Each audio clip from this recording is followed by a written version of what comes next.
بسم الله الرحمن الرحيم.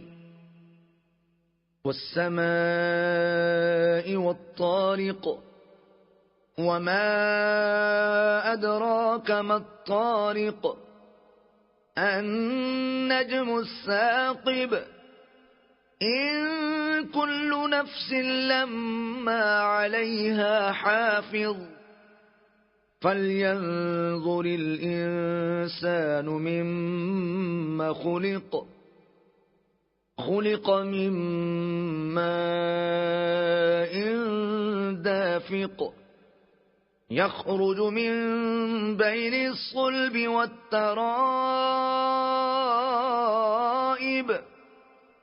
إنه على رجعه لقادر، يوم تبلى السرائر،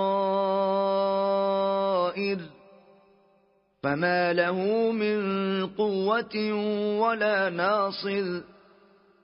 والسماء ذات الرجع، والأرض ذات الصدع، إنه لقول فصل، وما هو بالهزل، إنهم يكيدون كيدا وأكيد كيدا، فمهل الكافرين أمهلهم رويدا.